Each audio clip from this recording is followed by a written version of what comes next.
Mrs. Auto-Cue, Mike, I love you. You were once up here, and I think it was probably the worst day of your life, but you are prepared to do anything for anyone. Thank you for everything.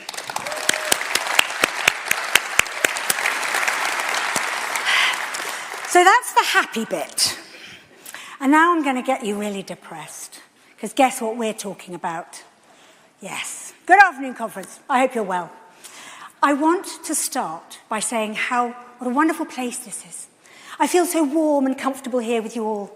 I feel so at home here among like-minded liberals. I almost don't want to go home. Well, maybe to see my dogs, my husband, my kids, but you know. I don't want to step back into the wider world of anger, division and malice, of Elon Musk sparring on X, zealots taking to the streets of London. But I have to. Bang. We have to. We don't get to stay here in the cocoon because there's work to do. And that is what really keeps me going. We are not watching the world fall apart from the sidelines. We are the ones rolling up our sleeves and doing something about it. And I'm so proud of that. Thanks to you, you're not going to believe what I'm going to say now, we now have more MPs than any other third party since universal suffrage. We've made great gains in 7 consecutive local elections. We control more councils than the Conservatives.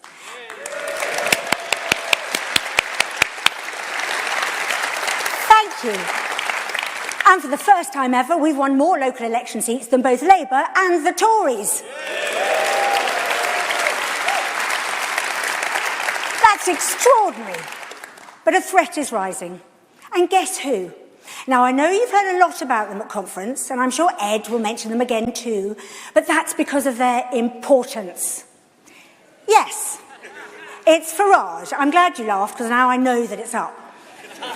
It's Farage and his band of merry men. The next general election isn't far away. It's less than 4 years. And it could be sooner than that. It's a blink of an eye in politics. Reform will use every contest between now and then, by-elections, local councils, devolved assemblies, mayoral races, even the police and crime commissioners, to make gains and demonstrate their strength. Every foothold makes them harder to shift. Every small win fuels headlines, attention and credibility. And every step forward for them is a step backwards for Britain. Now, you know what I'm going to say? A donation would be really nice right now. Really appreciate it.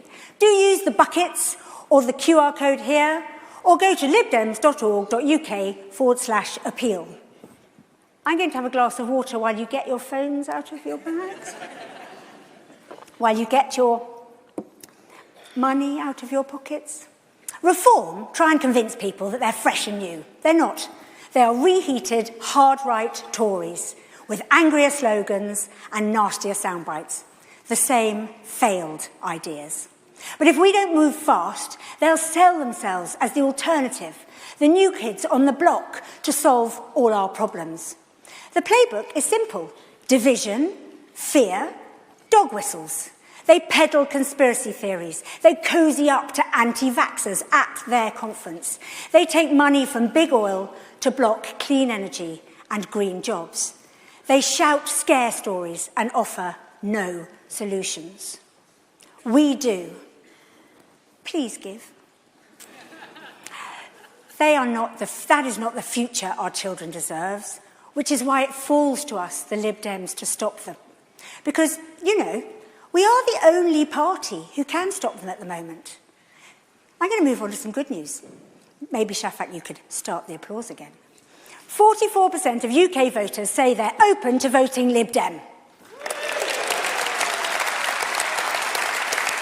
In council by-elections, the Tories are losing 80% of their seats. Labour are losing 70%.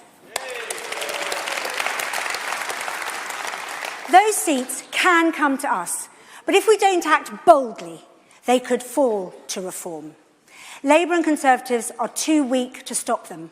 Where we go head-to-head with Reform, we do often win. And we are the only party to do so. But to carry on winning, we must establish ourselves early as the main challenger. Voters want to know who can realistically defeat the hard right. If we don't claim that ground, the extremists will, and once they do, it's hard to shift them. Please donate. At the next election, we want more seats. We want to beat the Tories. We want to win off Labour, and we need to hold on to the seats we have. So what do we need to do? We need to talk to voters again and again. Old loyalties have collapsed. People's intentions are fluid. We cannot assume we know where they stand. We must ask, listen and understand why some are drifting towards populism, and yet again, I'm so sorry, and then win them back.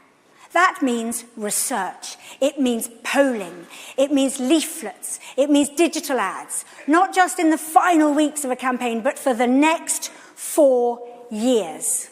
That's how our message can cut through. That's how we build momentum and we squeeze Labour, the Greens and the moderate Conservatives who know reform is not the answer. But you know and I know what's coming next, because it takes money. £10 would buy 300 A3 colour leaflets. £20 would buy 1,000 canvas leaflets. If you felt like £50 donation, that would buy 1,500 tabloid newspapers. £100 would go towards a digital campaign. And £500 would buy 800 printed and posted letters. Big or small, every donation counts. Please, if you can, donate today. Because if we wait, reform will already have won half the battle. They'll have embedded themselves in communities. They'll look like the only alternative. The press will trumpet their momentum. And just to remind you, what does a reform government look like? I'll tell you what it looks like. It looks like ending free healthcare, scapegoating minorities and stoking division. Please give.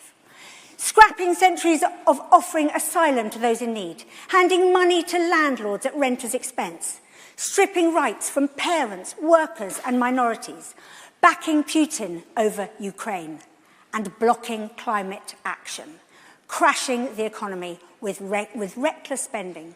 That's their agenda. That's what's at stake.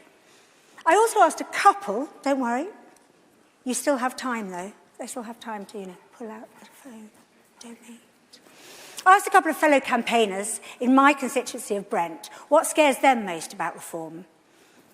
One person said their tax plans, which will cause hardship for people's take-home pay, the complete lack of understanding of how our system and society works.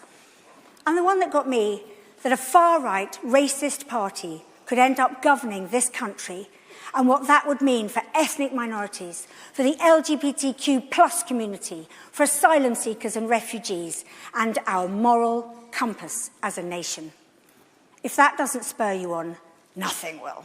So yes, we need your time, we need your energy, and we need your help funding this fight. Every pound you give protects us from reform. They offer nothing but anger and blame. We offer hope, fairness, and a vision of a better Britain.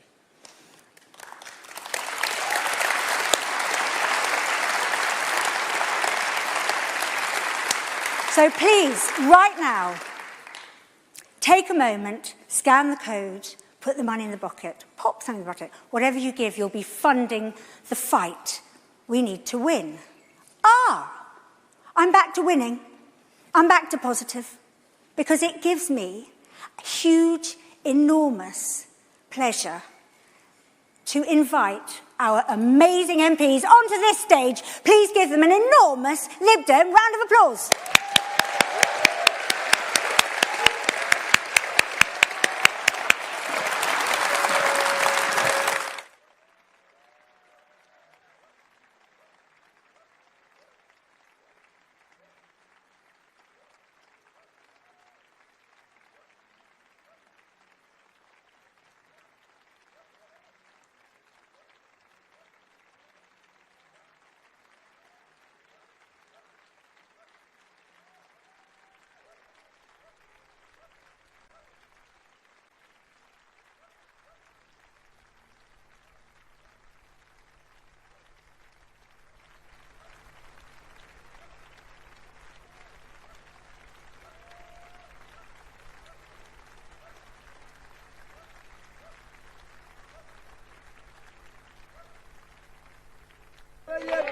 While the two main parties lick their wounds, the Lib Dems are also celebrating gains and feeling buoyant about their prospects. In today's five-party politics, it's certainly all to play for. It seems like you're trying to be the nice guy in politics, but do you think people want a nice guy? Don't they want an angry guy? I think if you're just angry the whole time, you're not being constructive. I've set the Liberal Democrats the target of being the best opposition by the way we conduct ourselves and by the issues we take up. But we can't just take the damage and not hit back. But Keir Starmer's saying play it low-key. Kemi Badenoch's saying don't have a trade war.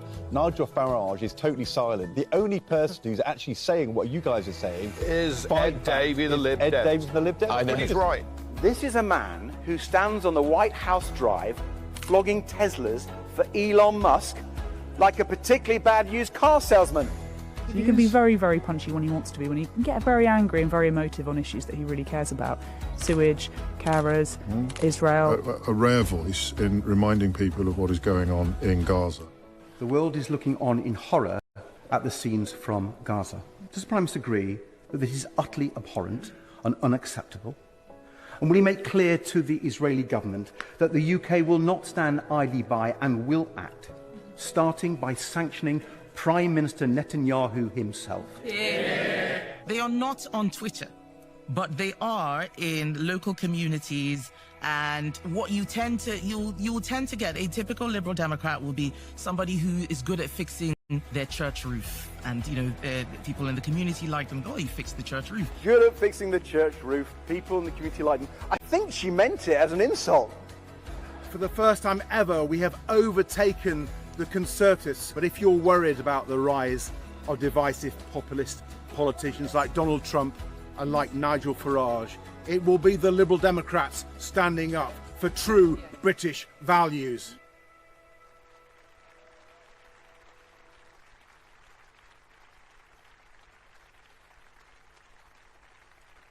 Conference, please welcome the leader of the Liberal Democrats, Ed Davey.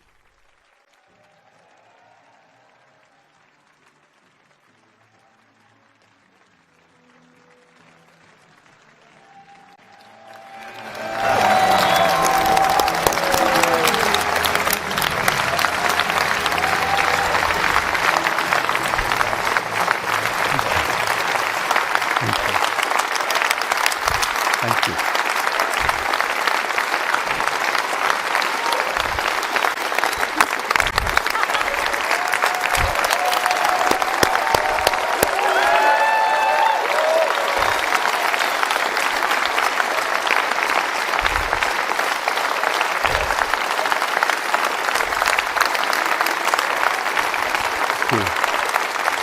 Thank you. Thank you, Conference. What a time we've had here in Bournemouth. Lots of lively debates on so many important topics. And somehow we've managed to get through it all without bringing someone up onto the stage to argue that it was COVID vaccines that caused cancer in the royal family. See, Nigel, it can be done. Friends, when we were last here in Bournemouth 2 years ago, I challenged us to get more Liberal Democrats elected to Parliament, and you rose to that challenge.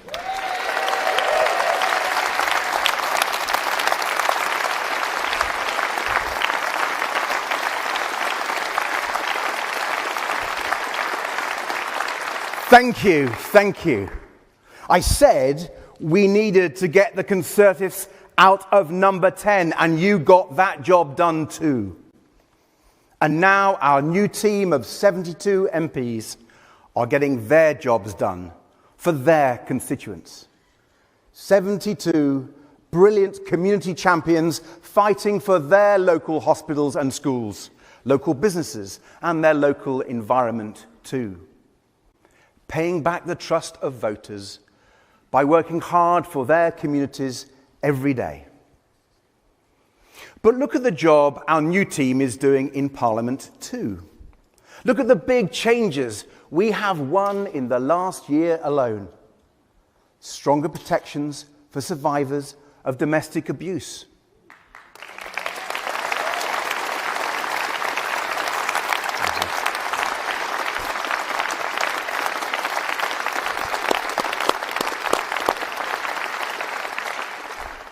Better support for family carers.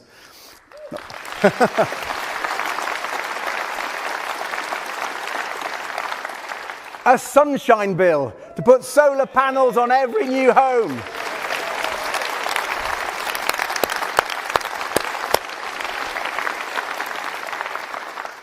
Making sure every child living in poverty gets a healthy lunch at school for free.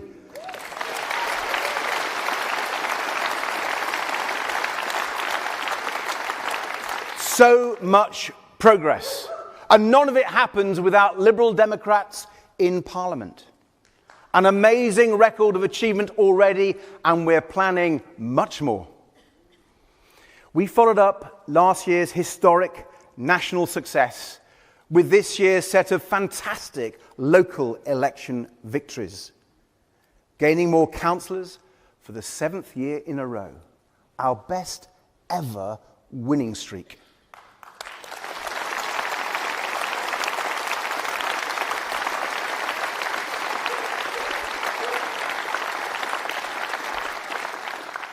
Winning majorities in Cambridgeshire, Oxfordshire, Shropshire, so we now control more councils than the Conservatives.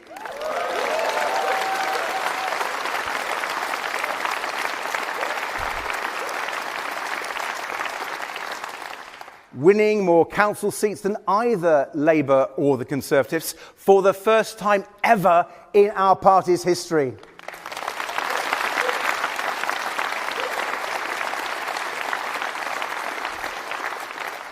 Incredible results, historic results, thanks to you all. And conference, the last few years have been the most successful our party has ever had so far. Because friends, let me tell you this, in the immortal words of Frank Sinatra, the best is yet to come.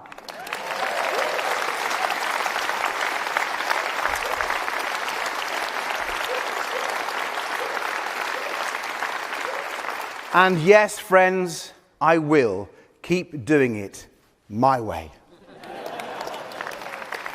So, get the bungee harness ready. Because my ambition for our party, our values, our ideas has no ceiling. And our ambition for our country has no ceiling either. With the threat that reform now poses to our country and our democracy, friends, we have a moral responsibility to aim high. And we have a historic opportunity to win big as the only party now representing the views and values of Britain's decent, silent majority.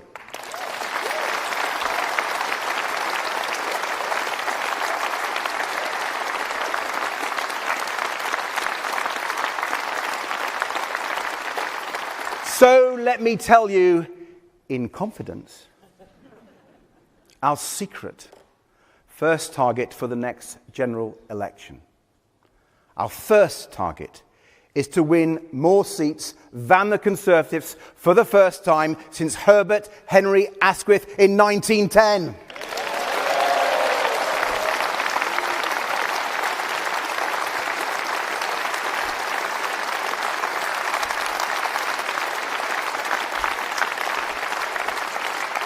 Now, we have even more ambitious targets than that, but let's start with the Tories. For when it comes to the Conservative Party, you might have thought the scale of their defeat would have forced a bit of introspection. Maybe they'd apologise, show a hint of contrition, self-awareness. But no. Tory ministers who cheered Liz Truss's budget now complain about the state of the economy they left. Tory ministers who stopped processing asylum claims and caused the enormous backlog now make videos complaining about it and protesting outside the asylum hotels they opened. The Conservative Party today is like a herd of bulls going back into the china shop with a camera crew, pointing at all the broken china everywhere and decrying the state of china shops in woke, liberal Britain.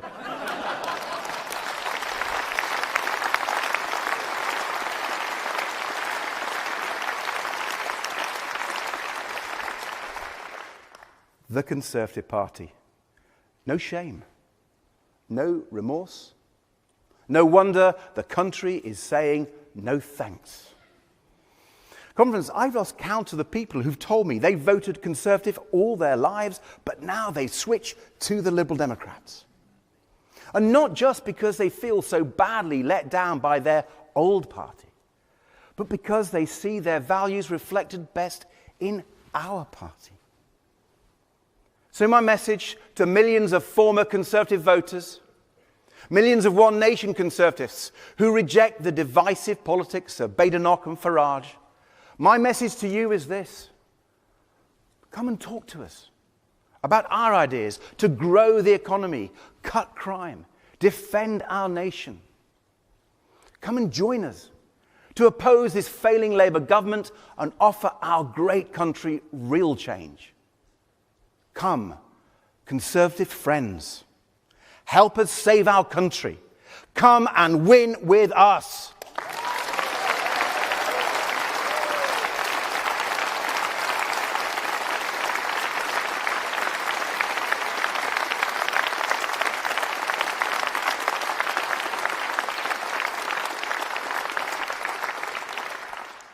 Friends, I'm going to let you in on another secret about our plans for the next election. Friends, this is not to leave the hall. We won't only be targeting seats held by the Conservatives. I said before the election that just getting the Conservatives out of power wouldn't be enough. We were all worried, weren't we, that Labour wouldn't be nearly ambitious enough to make the big changes our country needs. I really hoped Labour would prove us wrong. But they haven't, have they? They've no vision for our country's future, no plan to really change things. Conference, don't just take it from me. That's what Labour MPs and Labour members are saying about their own government. After being failed and neglected for so long, the country needed leadership, clarity, vision. It needed the government to succeed, to turn things around, to just be better. Instead, they've lurched from mistake to mistake, from U-turn to U-turn, crisis to crisis. And look at who Labour have hurt along the way. Pensioners, farmers, carers, disabled people, small businesses. Every day, Labour is looking more and more like continuity Sunak. And yet our country is still crying out for change. And as every day goes by, it gets clearer. The two old parties can't deliver that change. Neither of those old parties can win back people's trust. Neither of them will win the battle of ideas for the future of our country. So it comes down to us or Nigel Farage. Liberal Democrat change true to British values, transforming our economy, our public services, and our politics. The real change people crave. Or Farage's change. Change away from the country we love. Change towards Trump's America. Just imagine if you can bear it. Imagine living in the Trump-inspired country Farage wants us to become, where there's no NHS. So patients are hit with crippling insurance bills or denied healthcare altogether. That is Trump's America. Don't let it become Farage's Britain.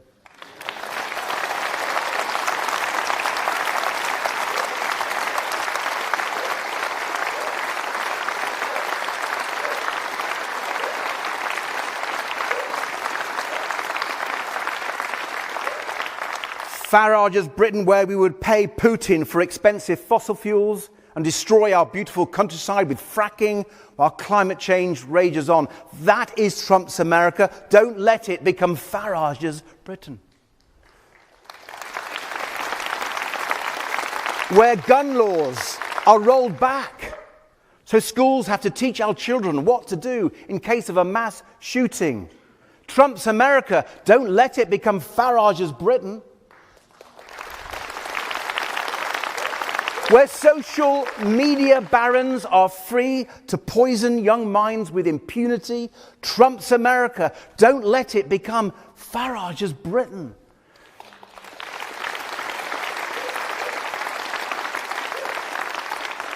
Where the government tramples on our basic rights and freedoms unconstrained by the European Convention on Human Rights. Where Andrew Tate is held up as an example to young men. Where racism and misogyny get the tacit support of people in power. Where everything is in a constant state of chaos. That is Trump's America. Don't let it become Farage's Britain.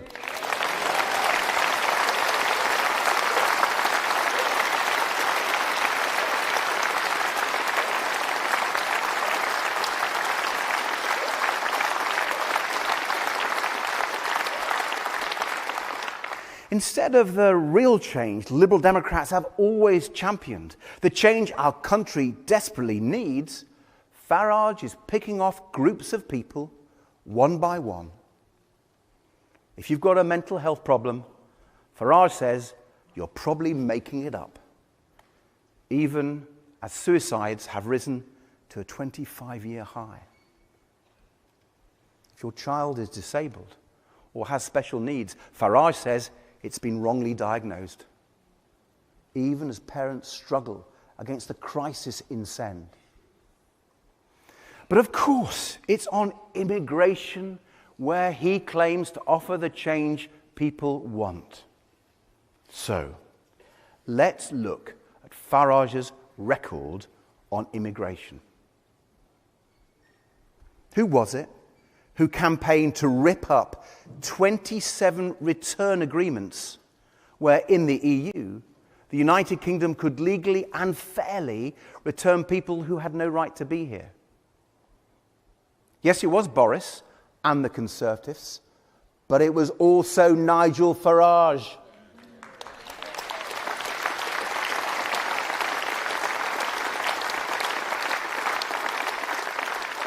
He helped cause this crisis, and he should apologise.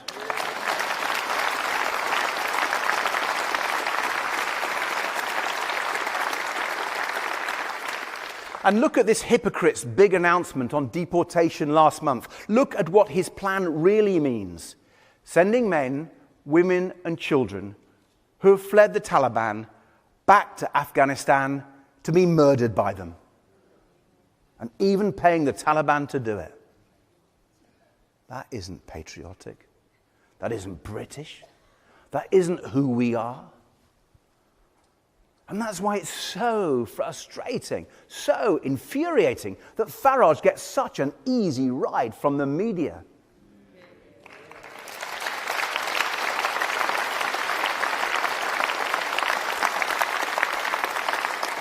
As he lies, as he divides, the BBC and others give Farage so much time and attention, but they never hold him to account for all the damage he has already done. The damage of Brexit, Farage was Brexit's champion. The damage of Donald Trump, Farage campaigned for him. All the damage of Boris Johnson and Liz Truss, Farage backed them both. So much that is broken in our country today is broken thanks to Nigel Farage.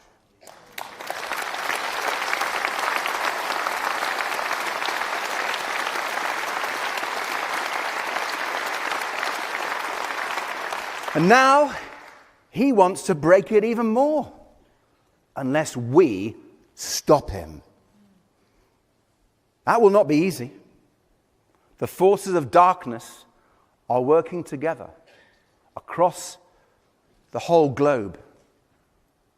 We all saw another agent of chaos last weekend, Elon Musk, inciting far-right violence on our streets. Just like all those revolutionary leaders throughout history, bravely issuing his call to arms by video link. From an undisclosed location, thousands of miles away. Conference, he's certainly no craven coward, is he?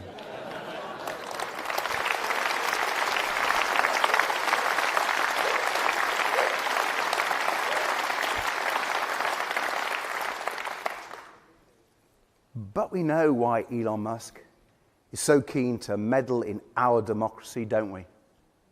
It's not because he cares about the British people. It's not about our rights and our freedoms. It's all about Musk's ego, his power, and his wealth. He rails against the Online Safety Act, but not because he cares about free speech. It's because Musk wants to run his social media platform without safeguards, without taking any responsibility for the terrible harm it is causing, especially to our children. After Musk took over and slashed the platform's child safety teams, X has become a much more dangerous place for children. The promotion of self-harm, of grooming, of sexual exploitation, all happening on Elon Musk's watch.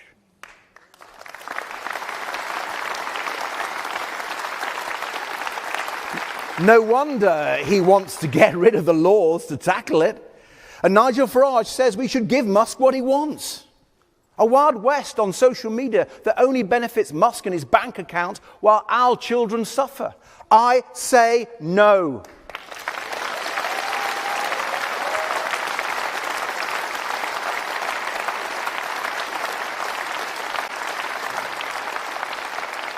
The UK must stand up to Elon Musk and properly enforce our laws so he can't get away with inflicting harm on our children, holding the powerful to account, no matter how powerful they are. It's what liberals are all about.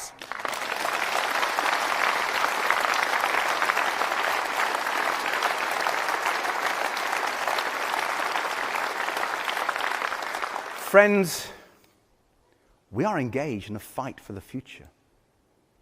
One that comes down to the most fundamental question of all. What kind of country we are.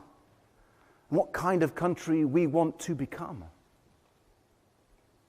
For the British people, there's a real choice right now between the traditional values that have made the United Kingdom great and dark forces that threatened our country before. When a country faces so many big challenges on so many different fronts, there are two ways it can respond.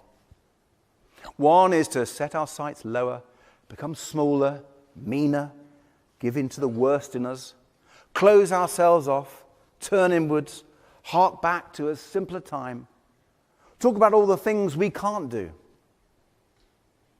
Trump's America. Don't let it become Farage's Britain. Reform's vision of the future is not one befitting our great United Kingdom. The other path, the better path, is to do what Britain has always done when confronted by such big challenges in the past. Rise to them together with guts, determination, and hope. You see, I start from a deeply optimistic view of our country. When I travel the UK, I meet people from all backgrounds, all walks of life, working hard, raising families, helping others, playing by the rules. It fills me with pride to be British and hope for the future. There's a question Nigel Farage is fond of asking. He likes to ask, whose side are you on? Well, we know the answer. Nigel Farage is on the side of Elon Musk, Vladimir Putin, and Donald Trump.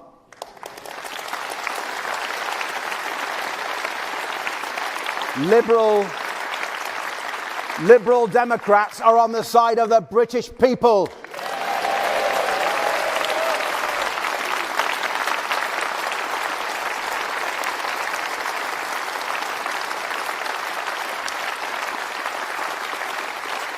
Because, unlike Farage, I actually love Britain. I'm proud of our country. There's no doubt that a lot needs fixing. Crumbling hospitals and schools, anemic economic growth, the sewage in our rivers, crime and antisocial behaviour, dangerous channel crossings, deep inequalities that limit opportunity for young people, the housing crisis, the nature crisis, the climate crisis, the prison crisis, the cost of living crisis. All the challenges we've been discussing and debating here this weekend. But we shouldn't lose sight of the many incredible strengths this uniting kingdom has going for it. The best farmers, car makers, and universities in the world. The place Hollywood comes to make Barbie, Spider-Man, and Mission Impossible. The land of the Lionesses and the home of Formula One, Windermere and Loch Ness, male voice choirs and Hogmanay, county shows and school fairs, fish and chips, village greens and cricket pavilions. And let me tell you, the best roller coasters and water slides on the planet.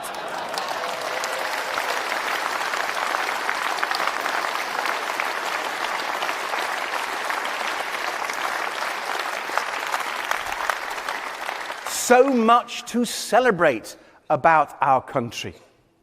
But above all, our strength lies in the British people and our shared British values. We are a nation that believes in tolerance, decency, and respect for both individual freedom and the rule of law. That is our united kingdom. And that is why I am so confident that together we can get things back on track. Because the crises we face, these are not the failings of the British people, they are the failings of governments, Labour, Conservative, and SNP. And we know that there are no failings of British governments that cannot be put right by the talents of the British people, as long as they have the power and the freedom to make it happen, and the powerful vested interests are held to account.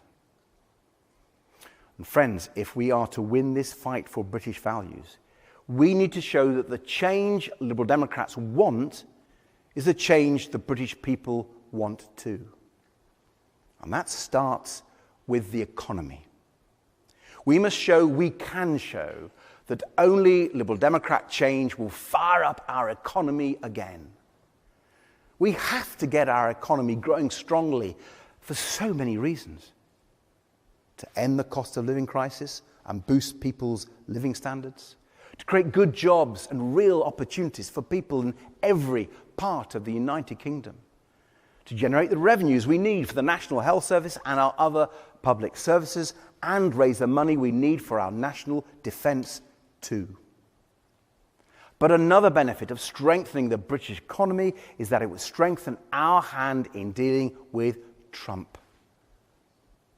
And here again, only we Liberal Democrats have set out plans for the economy that are both transformational and achievable. Plans to rebuild our relationship with Europe, tearing down the conservative trade barriers with a new customs union.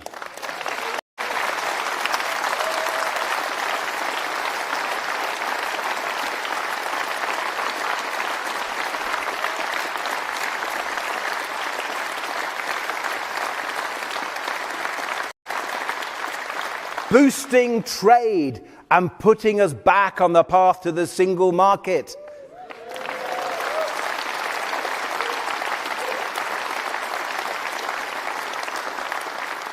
Conference, there is no serious strategy for restoring economic growth that doesn't involve rebuilding Britain's relationship with Europe.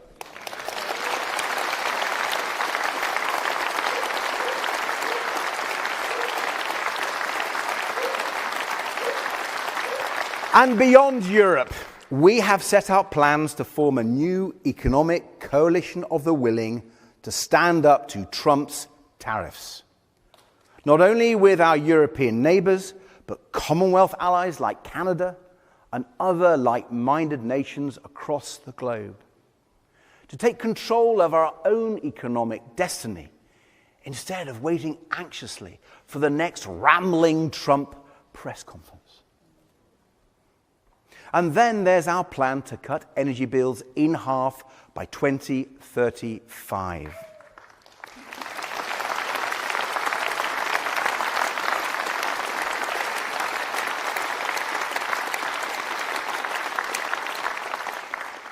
Liberal Democrats want to make sure everyone feels the benefits of the cheapest forms of electricity, wind and sun, helping families, pensioners and businesses with energy bills out of control due to gas prices and failed Tory energy policies.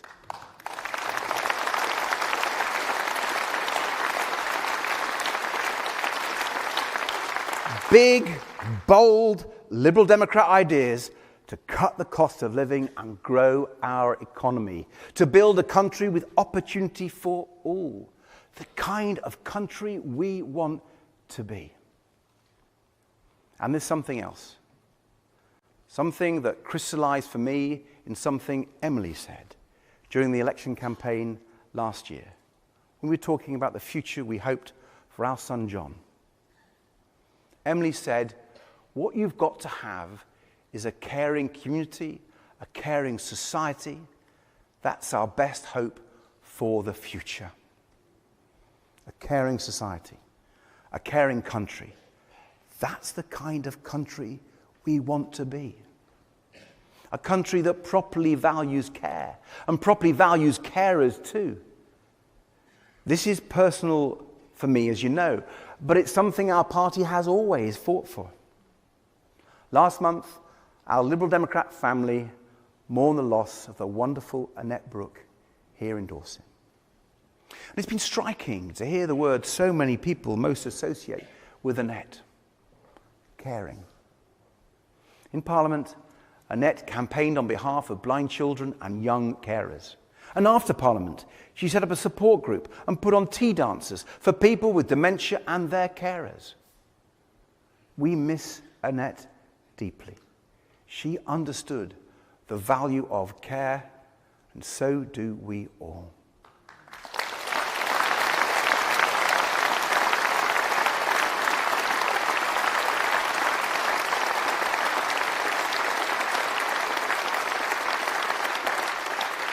And that's why we have been standing up for family carers, including those hit by the appalling carers allowance scandal.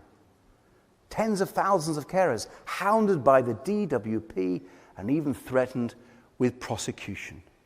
All because the system simply isn't fit for purpose. So we took their fight to Parliament. I raised it directly with the Prime Minister, we forced a vote on it, and with the Guardian newspaper, we secured an independent review. But of course it's not over. When that review concludes, and I hope it's soon, that will be the moment for the government to finally overhaul the way we support family carers. Not just to make some tweaks and tinker around the edges, but put in place a system that actually reflects the reality of life as a carer. A system that makes it easier to juggle work with caring responsibilities. This is the moment for real change for carers, to build a more caring country, and we will press ministers to seize that moment.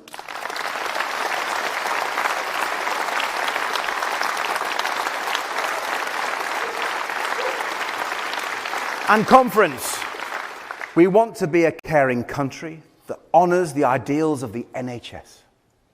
Not just in words, not just in theory, but in practice.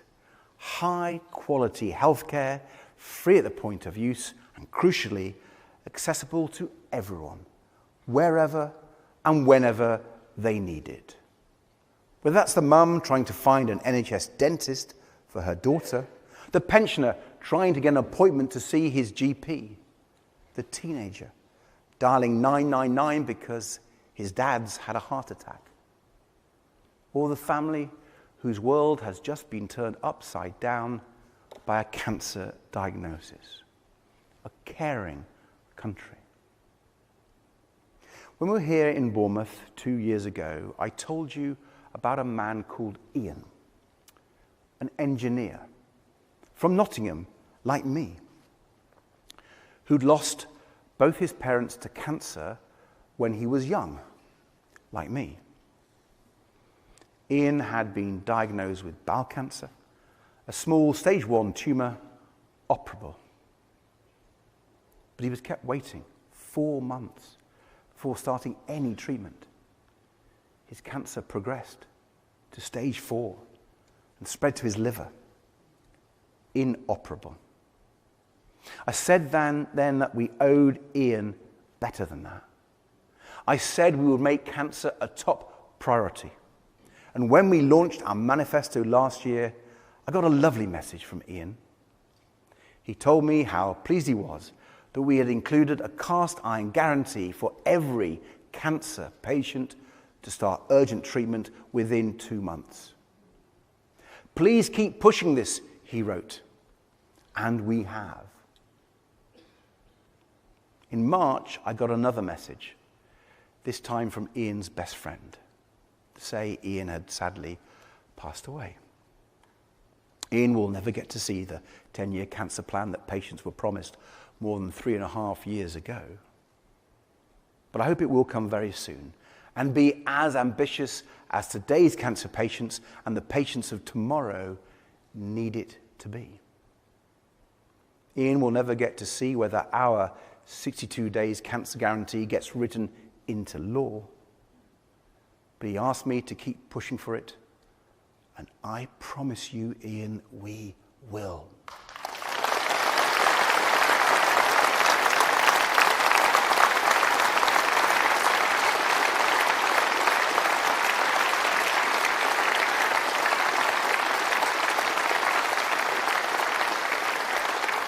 But I'm afraid the biggest threat to the fight against cancer isn't our government's timidity or delay, disappointing though that is. No, it's actually what's happening on the other side of the Atlantic.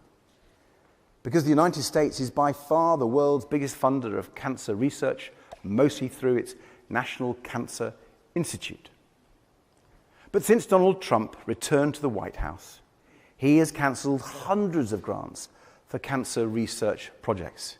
He's slashing billions of dollars from the National Cancer Institute's budget.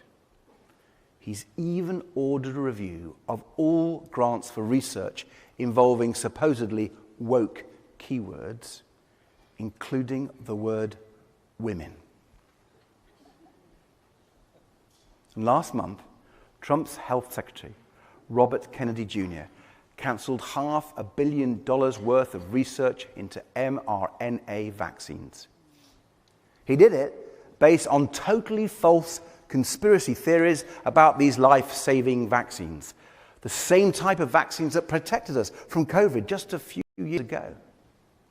Not only do we need these new vaccines in case of a future pandemic, but they have incredible potential for treating cancer too.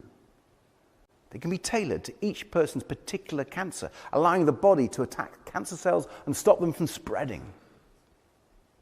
It's hard to express the cruelty and stupidity of cutting off research into medicine that has the power to save so many lives. A decision, by the way, that was enthusiastically applauded by Farage's party at their conference. Trump's America, don't let it become Farage's Britain.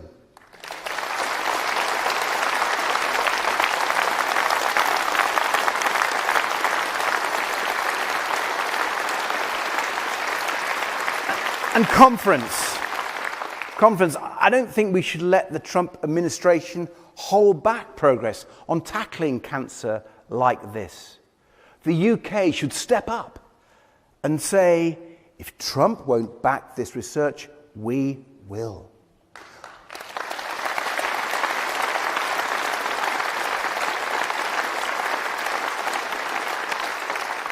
We'll boost funding for cancer research in the UK. We'll build a national cancer research institute after it was closed under the Conservatives to coordinate research and drive it forward. We'll pass a Cancer Survival Research Act to ensure funding for research into the deadliest cancers. We'll invest in mRNA vaccines and explore their potential for treating cancer to the full. And to the cancer scientists in the US who have had their research stopped by Trump, let us say this: come here and finish it in the UK. We'll set up a dedicated fellowship scheme for you.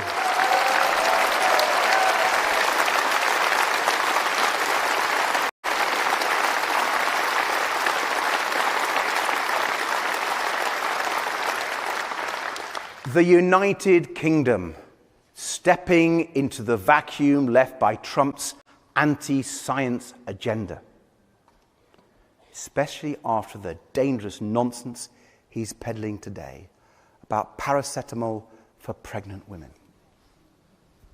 The United Kingdom, leading the world in the fight against cancer and giving patients real hope with the treatment they need. Britain, delivering on the promise of the NHS. A caring country, a healthy country, a great country. That is the kind of country we want to be. So, despite all the challenges, I have no doubt that together we can build a better future for our country, guided by our British values and our liberal principles. But if we are to change our great country for the better, we have to help change our world for the better too. Too many of the threats the UK faces are international ones, from Putin's Russia to climate change, from international crime gangs to foreign conflicts that cause chaos around the world and wash up on our shores. So the UK must stand tall on the world stage, stand together with our allies, stand as a force for good, as we have done, proudly, in solidarity with Ukraine as they resist Putin's brutal war machine.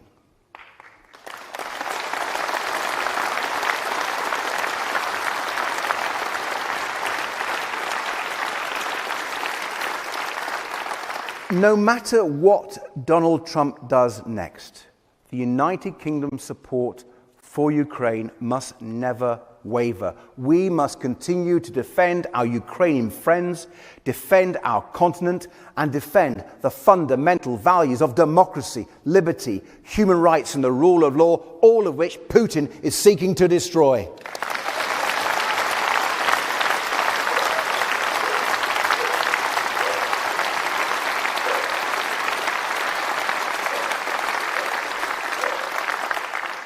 Democracy, liberty, human rights, and the rule of law. Our United Kingdom is at its best when it proudly champions these fundamental values. And that means taking action when they are being trampled over, as they are undeniably right now in Gaza. Friends, I traveled to Israel and Palestine last year. I saw the devastation in the kibbutz, raided by Hamas terrorists on October the 7th. I joined mourners at the site of the Nova Music Festival, grieving the loved ones brutally slain by terrorists. I spoke with the families of hostages who are still held captive almost 2 years later. I completely share their condemnation of genocidal Hamas. I completely share their determination, their desperation to get the hostages home. And I utterly condemn anti-Semitism in all its forms, including here on our streets in the United Kingdom.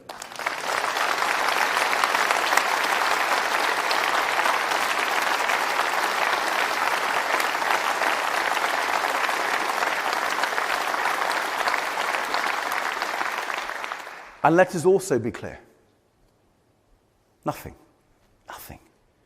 can justify what the Netanyahu government is doing to innocent men, women and children in Gaza.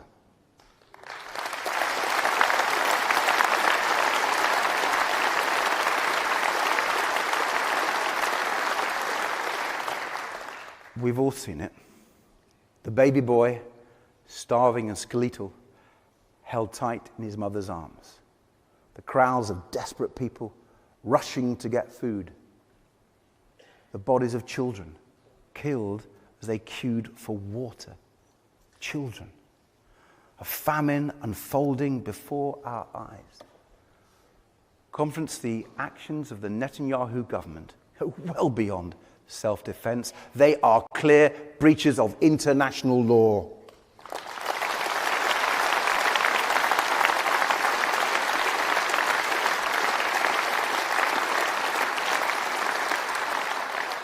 I think Omer Bartov, an Israeli historian and former IDF soldier, puts it simply but clearly. What Netanyahu's government is trying to do is, quote, to make Gaza uninhabitable for the population. Now, there is a case on this before the International Court of Justice, and it is right that we as a party support that process and respect the role of the international courts in upholding and enforcing the Genocide Convention. But the court is unlikely to be able to give its judgment for another 2 years or more. And I cannot shake the words of two leading Israeli organizations, B'Tselem and Physicians for Human Rights Israel. They said powerfully and plainly, in these dark times, it is especially important to call things by their name. Conference, they are right. Respecting the role of the ICJ should not stop us from speaking the truth today. We must call it by its name, and we must condemn it unequivocally. What is unfolding in Gaza is a genocide, and the United Kingdom must do all it can to make Netanyahu stop.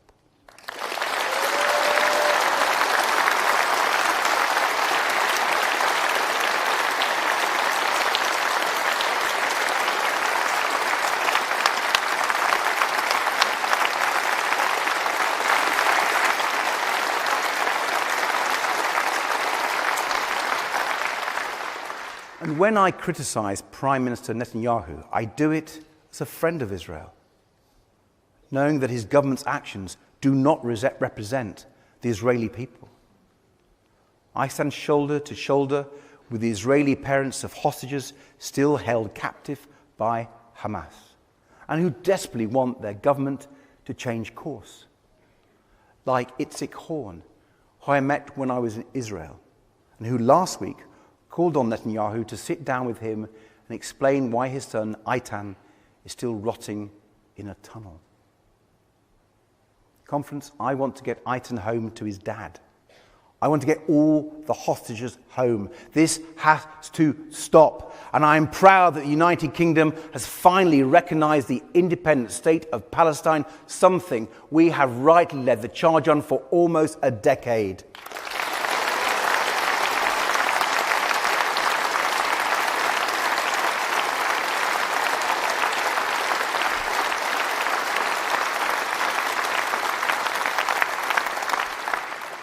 But this is not the end, it must be the beginning.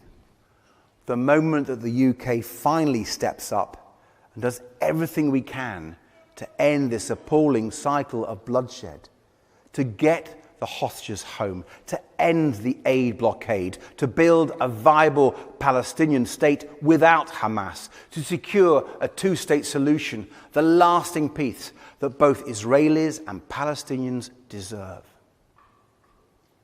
Just imagine the United Kingdom leading again on the world stage, standing up for our values in the Middle East, in Europe, and across the world.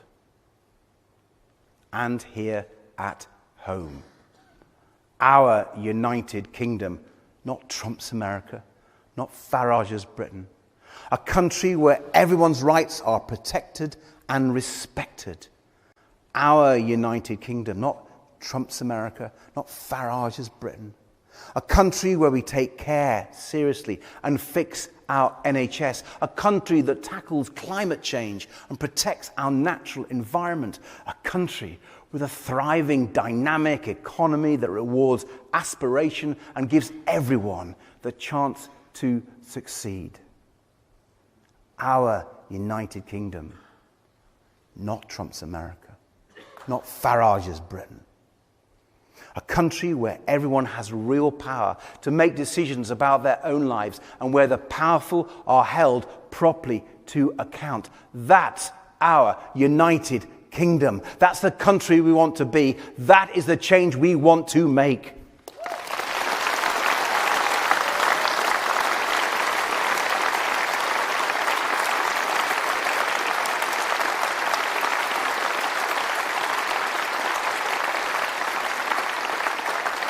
So, conference, this is not a time for caution or complacency.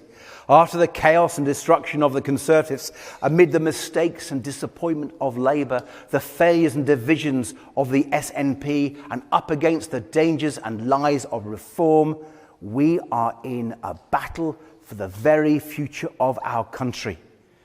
And it's a battle we cannot afford to lose. So, if you believe in a Britain that stands proud for its values at home and abroad, if you believe in a Britain of growth and opportunity, fairness and prosperity, if you believe in a Britain that cares, join us. If you're fed up with the two old parties letting you down, if you're scared of the rise of racism and extremism, if you believe in decency, tolerance and the rule of law, join us, because we believe in the British people. We love our country, and together we can change it for good. Thank you.